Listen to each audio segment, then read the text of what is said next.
जय हिंद, नमस्कार। आज इसमें चर्चा करने वाले हैं रीट को लेके 5-7 डाउट्स जो है और आज की ताज़ा न्यूज़ें जो चल रही है रीट की भर्ती को लेके, तो सारी चर्चा करूंगा। चैनल जरूर सब्सक्राइब कर दीजिए। A to Z जानकारी देखते हैं। देखो, बात करूं, नहीं बदलेगा शिक्षक भर्ती का पैटर्न और इसके अंदर रीट के बाद एक और परीक्षा होगी। तो इसके अंदर एक चीज आप नोट कर लीजिए, एक पात्रता परीक्षा होती है, इसके बाद एक थर्ड ग्रेड भर्ती होती है, ठीक है।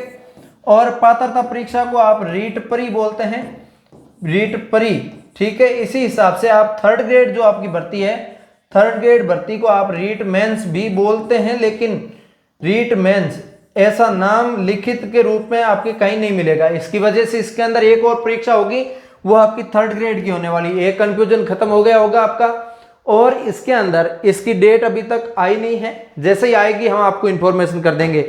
पात्रता परीक्षा की जनवरी के अंदर संभावना बताई जा रही है, उसके लेके भी डाउट्स काफी न्यूज आई है, उन न्यूजों पर चर्चा करेंगे, ठीक है। रीट L1 L2 की विषयवार परीक्षा होगी और इसके अंकों की मेरिट अंतिम चयन होगा। यदि पैटर्न चयन बोर्ड की ओर से 2022 में निकाली गई अध्यापक भर्ती में, तब बोर्ड 48,000 पदों पर भर्ती निकली थी, जिसमें 21,000 लेवल 1 के, 27,000 लेवल 2 के थे। उसके अनुसार ही इसके अंदर बताया जा रहा है। जिस पैटर्न पर पिछली भर्ती श्रेणी हुई थी, रीट के बाद उसी पैटर्न पर शिक्षक भर्ती की जाएगी। इसमें फिलहाल किसी तरह का बदलाव नहीं किया जा रहा है। सीताराम जाट, निदेशक प्रारंभिक शिक्षा, ये जो सीताराम जाट प्रारंभिक शिक्षक हैं, इन्होंने ये जानकारी आपके लिए दी है, ठीक है। अब इसी के अनुसार और बताऊं आपकी न्यूज, और न्यूज है कि रीट मेंस की भर्ती के लिए ऐसा ट्वीट वायरल हो रहे हैं कि आपकी जुलाई के अंदर, जनवरी के अंदर पात्रता है और थर्ड ग्रेड भर्ती जुलाई के अंदर आयोजित की जाएगी। ऐसा ऑफिशियली रूप से कहीं नहीं सुना गया, कहीं नहीं देखा गया। अब जब भी होगी आपको हम बता देंगे। पीछे कुछ दिन पहले एक फेक ट्वीट भी वायरल हुआ था आलोक राज जी का, उस पर भी चर्चा करेंगे अपने, ठीक है। इसके बाद बात करूं आपके लिए रीट विभाग जो आपका है, इसके अंदर देखिएगा, हाँ, रीट विभाग चयन बोर्ड के भर्ती कैलेंडर में फिलहाल रीट की भर्ती शामिल नहीं है। और इसके बाद रीट परीक्षा के बाद तय होगा तृतीय श्रेणी भर्ती का शेड्यूल। रीट की तिथि तय नहीं है, अभी तक रीट की तिथि तय नहीं हुई है। अभी तक ऐसे बताया है कि रीट जनवरी के दूसरे पखवाड़े में हम करवा सकते हैं, मतलब 20 जनवरी के आसपास आपकी परीक्षा हो सकती है, ठीक है। इसके बाद पात्रता परीक्षा के लिए आपका इंतजार खत्म हुआ है। इसके अंदर 68 परीक्षाओं का कैलेंडर जारी हुआ है, लेकिन इसके अंदर रेट शामिल नहीं। ये सारी चीजें इसके अंदर लिखी गई है। लेवल 1 में 21 से 27,000 पिछली भर्ती के बारे में जानकारी दी गई है, ये सारी इसके अंदर है। बेरोजगार अभ्यर्थी लंबे समय से तृतीय श्रेणी शिक्षक भर्ती का इंतजार कर रहे हैं, ये सारी जानकारी लिखी है। अशोक चौधरी प्रदेश अध्यक्ष जिन्होंने कहा है, ये सारी बात इसके अंदर लिखी गई है। ये सारी न्यूज आपको टेलीग्राम पे मिल जाएगी। टेलीग्राम का लिंक मैं डिस्क्रिप्शन दे रहा हूँ।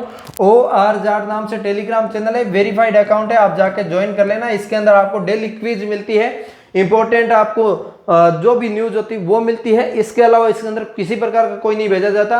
और रीट की आप तैयारी कर रहे हैं, L1 L2 किसी भी टाइप के हस्तलिखित नोट्स चाहिए तो प्ले स्टोर में जाके OR जाट एप्लीकेशन डाउनलोड कर लेना। इसके अंदर सारे नोट्स अवेलेबल है, PDF के रूप में मिलेगा, डाउनलोड करके आप पढ़ सकते हो, ठीक है। अब इस न्यूज के अंदर क्या दिया गया है, रीट 2024 उपचुनाव आचार संहिता के कारण असमंजस स्थिति में बोर्ड का सरकार को आदेश नहीं मिला। अभी देख सकते हैं, आप सभी को पता है, रीट के लिए जो कमेटी बनाई गई थी, उसके बाद उस कमेटी की मीटिंग हो चुकी है। मीटिंग होने के बाद 20 जनवरी के आसपास भर्ती करवाने जाने का आश्वासन दिया है। और इसके अनुसार इसी के बीच में एक जो चुनाव की तिथियां घोषित हो चुकी है। जब चुनाव घोषित हो चुका है तो आचार संहिता लग गई है। आचार संहिता के अंदर आप इसके अंदर कैसे परीक्षा करवा सकते हैं, तो इस आचार संहिता के बाद आपकी परीक्षा का नोटिस जारी होगा। क्या होगा क्या नहीं होगा आपको पता है। 23 नवंबर को चुनाव के नतीजे घोषित होंगे, चुनाव की तारीख घोषित होगी। इन सीटों पर तत्काल प्रभाव से आचार संहिता लागू हो गई है। तो आप सभी को पता है 200 सीटों पर विधानसभा की सीटें चुनाव लड़ा जाता है। इस बीच में आपके 7 सीटों पर आपके फिर से उपचुनाव है। इस उपचुनाव के बारे में सारी जानकारी मैं दूसरी चैनल के ऊपर देता हूँ, उसका लिंक मैं डिस्क्रिप्शन दे दूंगा या फिर टेलीग्राम पे भेज दूंगा, वहां से आप देख सकते हो, ठीक है। और इसके अंदर 7 सीटों पे चुनाव होंगे, वो आप सारी जानकारी आपको पता ही है। और इसके अनुसार बात करूं और आगे के लिए, नेक्स्ट न्यूज क्या है, नेक्स्ट न्यूज है रीट जो बोर्ड को अब तक सरकार की अधिकारित जो आदेश नहीं मिला है, इसके लिए ये न्यूज है। आदेश ऑफिशियली रूप से नहीं मिला, जैसे ही आदेश मिलेगा बोर्ड को, आरबीएसई को, और उसके बाद इसके अंदर नोटिफिकेशन जारी होगा। और 23 नवंबर के चुनाव नतीजे आ जाएंगे, उसके बाद ही आपका इसके अंदर नोटिफिकेशन आएगा, पहले कोई नोटिफिकेशन आपके लिए नहीं देखने को मिलेगा। 10 अक्टूबर को जयपुर में रीट को लेकर एक उच्च स्तरीय बैठक हुई थी, उस बैठक के अंदर स्पष्ट रूप से आपको बता दिया है। और इसके अंदर इधर प्रदेश के झुंझुनू 200 जो आपकी 7 सीटों पर उपचुनाव है, इसके बारे में जानकारी दी गई है। ठीक है, इसके बाद बात करूं आपके रीट पात्रता के अंदर लगभग अभी बार 10 लाख फॉर्म भरे जाने हैं। इस 10 लाख की भीड़ में आप कैसे पास कर सकते हैं, तो आप इसके अंदर देख लीजिएगा।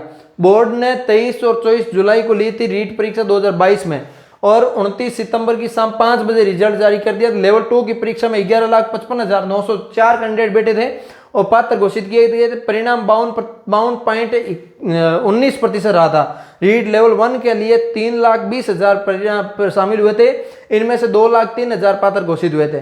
63.63 रहा था। और रीट लेवल 2 में स्थगित पेपर इसमें भी हुआ था, तो इसके अंदर देख सकते हैं आप सभी के बीच में है। रीट लेवल 1 में के लिए 12 लाख से ज्यादा अभ्यर्थियों ने आवेदन किए थे, और इसके अंदर 10 लाख से ज्यादा अभ्यर्थी शामिल हुए थे। कुल 3,30,000 परिणाम घोषित हुआ था। रीट लेवल 2 के लिए 12 लाख से ज्यादा अभ्यर्थियों ने आवेदन किए और 10 लाख से ज्यादा अभ्यर्थी शामिल हुए। और 2021 की रीट में बोर्ड पूर्व अध्यक्ष डॉक्टर जेपी जारोली कार्यकाल में यह परीक्षा की जानकारी दी है आप सभी को। ठीक है, इसके बाद बात करूं आपके लिए यहाँ पे राजस्थान माध्यमिक शिक्षा बोर्ड में जो आपकी सारी मैंने आपकी जानकारी यहाँ पे बता दी है। पिछली जो भर्ती हुई है उसका लिंक भी यहाँ पे हटा दिया गया है, ये लिंक भी नहीं रहा है। 1.5 लाख भर्तियों की घोषणा के बाद यहाँ पे लिंक भी हटा दिया गया है आपको। 2021-22 के आयोजन किए जाने के बाद एक बड़ी संख्या में पात्रता नहीं कर पाए, और रीट 2021 की पात्रता के वैध निश्चित अवधि तक लिए है। ठीक है, ऐसे अपात्र अभ्यर्थियों के साथ ही इस बार आवेदन करेंगे जिनके प्रमाण पत्र की वैधता पूरी हो गई हो। 2023-24 में बीएड पूरी करने वाले स्टूडेंट भी इस बार बैठेंगे, और ऐसे में संख्या 10 लाख पार जाने की संभावना है। अंतिम आंकड़ा फॉर्म भरने के बाद पता चलेगा क्या रहेगा। ठीक है, ये सारी जानकारी मैंने आपको एक साथ ही बता दी। इसके बाद और रीट के लिए क्या न्यूज़ है, ये लास्ट न्यूज़ थी, और इस टाइप से आपको हर एक न्यूज़ हम सामने आपको देते रहते हैं। और किसी को कोई डाउट है तो मुझे कमेंट करके बता सकते हैं। हम मिलेंगे किसी नए सेशन के साथ, तब तक के लिए जय हिंद जय भारत।